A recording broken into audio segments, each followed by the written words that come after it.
All right, welcome back. Like, subscribe if you haven't already. We're just going to jump straight into it. We've got our tactical Temu belt challenge here. 5 first $40. Let's see if it's any good. Finally, and we can straight on get into it. So we've got our cheap belt and our expensive belt there.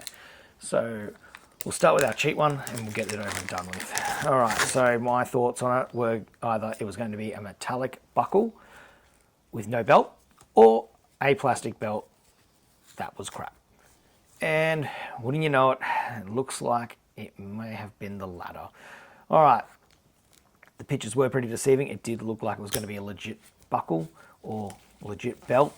I thought being a metal buckle and with a belt would have been a bit much for $5, so I thought it might have been one or the other, and unfortunately it was the other. So it's just a cheap plastic belt, really. So we'll weave it through, have a bit of a look. I've since gone back onto the website and had a look at Temu, and I'll put a picture up. As you can see, they've advertised that it is now plastic, but they're also trying to advertise that it could be an inner for a comforter, which I find highly unlikely because I don't think it has the quality for that. But, well, that'd be up to you. For a child, airsofting or LARPing or some dress up, yeah, it's probably a pretty good little bit of kit. But aside from that, I can't really see any practical use for it. Its only practical use was me telling you not to buy it. All right, so we're going to move on to our more expensive stuff now. Hopefully we got a little bit more bang for our buck than we did just then. All right, so we'll pull this out and have a look. All right, so it's actually two belts. So we've got ourselves our MOLLE outer and a Velcro inner, which is pretty good, surprising. Very impressed with that.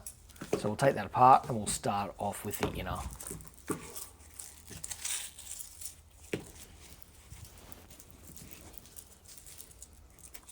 All right, so it's looking pretty good quality, that inner.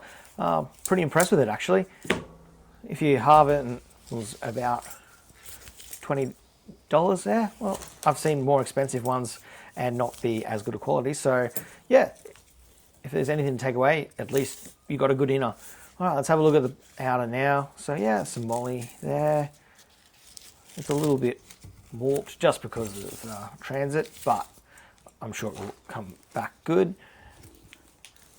And let's have a look at the buckle. Okay, so yeah, we've got a D-ring safety holder there. Having a little bit of trouble with the Velcro, it's just because the MOLLE's moved. So if I move it out of the way, it should just fasten and be all right.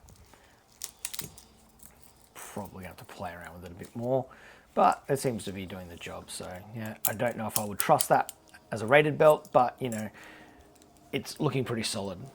Yeah, as you can see, it's nice metal, actually quite sturdy. I've used a Real Cobra buckle and it's pretty on the money. Good enough for using it as a range belt. I can't see any problems with that. Actually quite impressed with it, to be honest. Seems quite sturdy and quite rigid. I think I will use this as a range belt or as a secondary belt setup.